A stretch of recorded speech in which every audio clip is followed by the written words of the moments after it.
କୌଣସି ଅନ୍ତ ଅଛି ବିଷୟର ତାକୁ କହନ୍ତି ମୀମାଂସା। ତାର ଗୋଟେ ରେଜଲ୍ଟ ବାହାରିବ। କିନ୍ତୁ ମୋ ଷ୍ଟେଜରେ ମୀମାଂସା ନାହିଁ, ସମୀକ୍ଷା, ଯାହାର କୌଣସି ଅନ୍ତ ନାହିଁ, ଗୋଟେ ପରେ ଗୋଟେ ଖାଲି ବାହାରିବ ତାର ଫଳ। ତେଣୁ ଅତେ ବଳି ଜଗନ୍ନାଥ ଦାସ ଭାଗବତରେ ଲେଖିଲେ ଯେ ଜୀବରେ ଯାର ଦୟା ନାହିଁ ଉଦ୍ଧବ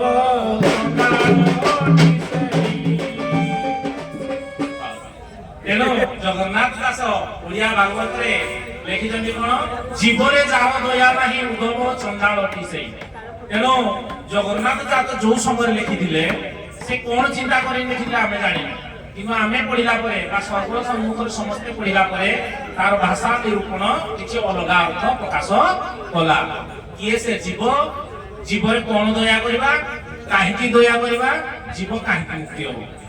ତେଣୁ ଜୀବରେ ଯାର ଦୟା ନାହିଁ ଉଦ୍ଧବ ଚଣ୍ଡାଳ ଅଟି। ଚଣ୍ଡାଳ ବୋଲି କୌଣସି ପ୍ରକାର ଜାତି ସମାଜରେ ନାହିଁ। ସପ୍ତର୍ଷି ପାଟକ ଭିତରେ ଆମର ଚଣ୍ଡାଳ କୌଣସି ଶବ୍ଦ ନାହିଁ, କିନ୍ତୁ ଶାସ୍ତ୍ରକାର ମାନେ କର୍ମକୁ ନେଇ ନିଜର ଜ୍ଞାନ ବଳରେ ଚଣ୍ଡାଳ ଉପାଧି ଦେଇଛନ୍ତି। ଯଦି କର୍ମଟା ତମର ଭୁଲ ହେଇଯାଏ, କର୍ମଟା ଖରାପ ହୁଏ, କର୍ମଟା ଘୃଣ୍ୟ ହୁଏ, ତାକୁ ଚଣ୍ଡାଳ କୁହାଯାଏ। ତେଣୁ ଏଠି ଯୋଉ ଚଣ୍ଡାଳ କଥା କହିଛନ୍ତି ଜଗନ୍ନାଥ ଦାସ କାହିଁକି କହିଛନ୍ତି, କଣ ପାଇଁ କହିଛନ୍ତି, ତମେ ପ୍ରଥମେ ଆରମ୍ଭ କର।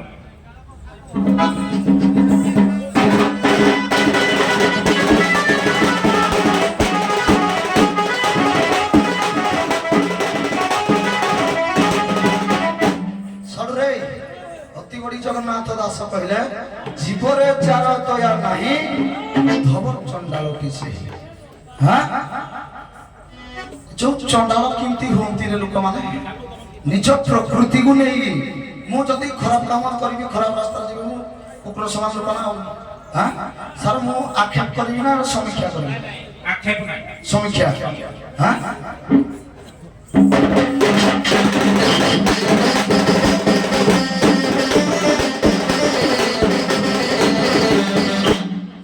सुनो है साधु पंडित, सुनो है साधु पंडित,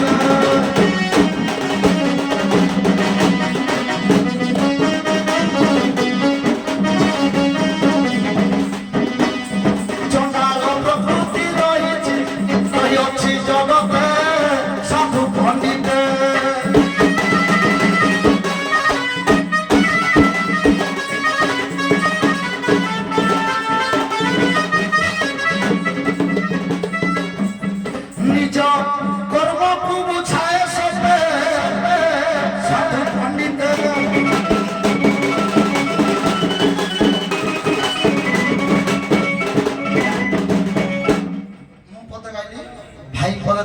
तापर देखिए मैं कौन करबी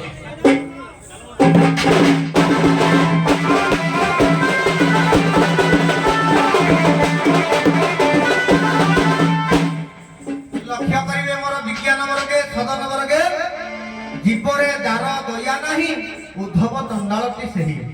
जगन्नाथ दास केउ परिस्थिति केउ प्रख्यान को नहीं लिखिले विभिन्न प्रकार अर्थ होती से लिखिला पड़े होना नहीं दिया आज्ञा। चंडाल बोली गोटे विभाजन नहीं गोटे जाति नहीं, ठीक कथा। चंडाल किए ने पक्षी नाम काक चंडाल, पशु नाम श्वान चंडाल, चंदन विहीन विपिर, बिना सिंदूरे नारी, मुकुट विहीन राजा, एमारे होचंती चंडाल रे गणता।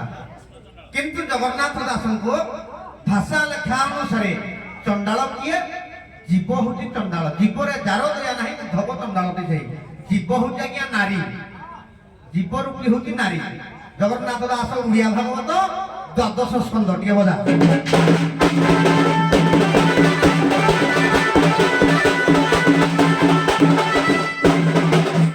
Oh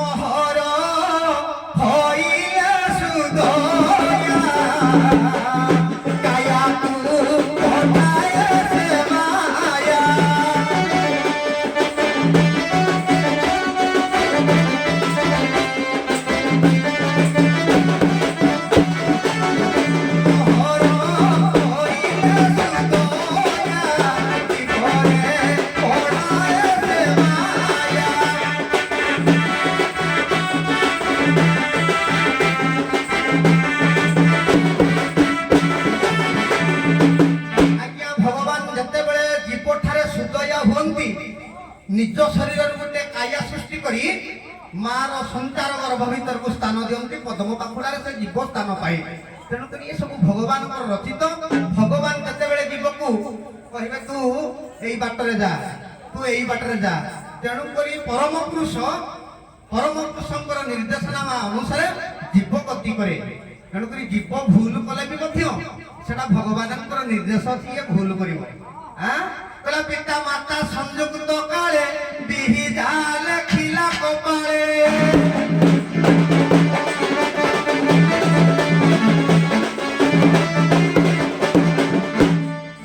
ଆଜ୍ଞା ଲକ୍ଷ୍ୟ କରନ୍ତୁ, ଯଦି ଜୀବ ଭଗବାନଙ୍କର ନିର୍ଦ୍ଦେଶନାମା ଅନୁସାରେ ଯିବ ତାହେଲେ ସେ ମୁକ୍ତି ପାଇବ। ଯଦି ନ ଯିବ ସେ ଚଣ୍ଡାଳରେ ଗଣିତ ହବ।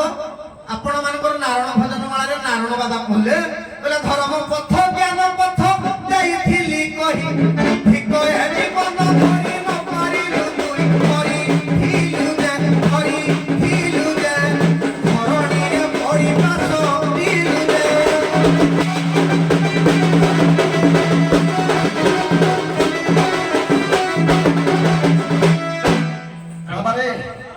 ଭାଇ କହିଲେ ଯେ ମଣିଷ ବି ଗୋଟିଏ ଚଣ୍ଡାଳ। ହଉ ଠିକ ଅଛି, ମଣିଷ କେମିତି ଚଣ୍ଡାଳ ହୁଏ?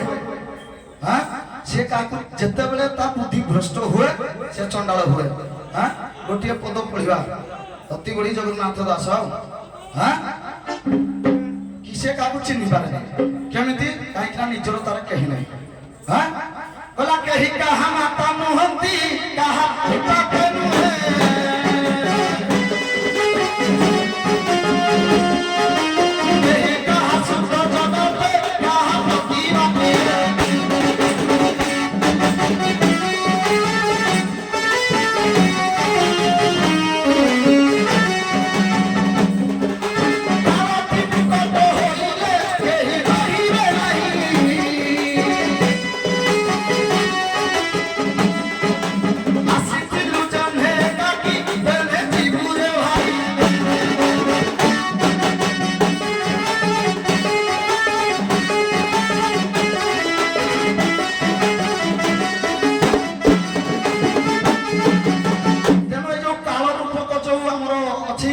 ସେଇ ଜିନିଷଟା ମନୁଷ୍ୟକୁ ଚଣ୍ଡାଳ କରେ। ସେ କାହାକୁ ଚିହ୍ନି ପାରେନି। ଖାଲି କଣ କଣ ଆଉ କହିବି ସାର୍?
ଜୀବକୁ ଯେତେବେଳେ ସଂସାର କରି ତାର ଆଗତ ଭବିଷ୍ୟତ ବର୍ତ୍ତମାନ ଲେଖି ଜୀବକୁ ସ୍ଥାନ ଦିଅନ୍ତି 21 ଅକ୍ଷର ମଧ୍ୟରେ ସେ ତାର ସୂତ୍ରନାମା ଛାଡ଼ି ଦିଅନ୍ତି। ତେଣୁକରି ଏ ଜୀବ ଯେତେବେଳେ ମୋହମାୟାରେ ପଡ଼ି ପାର୍ଥିବ ଜଗତରେ ପଞ୍ଚ ଖରପଞ୍ଚରେ ପଡ଼େ ସେତେବେଳେ ସେ 21 ଅକ୍ଷରକୁ ଭୁଲି ଯାଇ ଷଢ଼ରିପୁ ମଧ୍ୟରେ ଆତଜାତ ହୋଇ ନିଜର କର୍ମକୁ ଆଜ୍ଞା ଭୁଲ କରି ବସେ।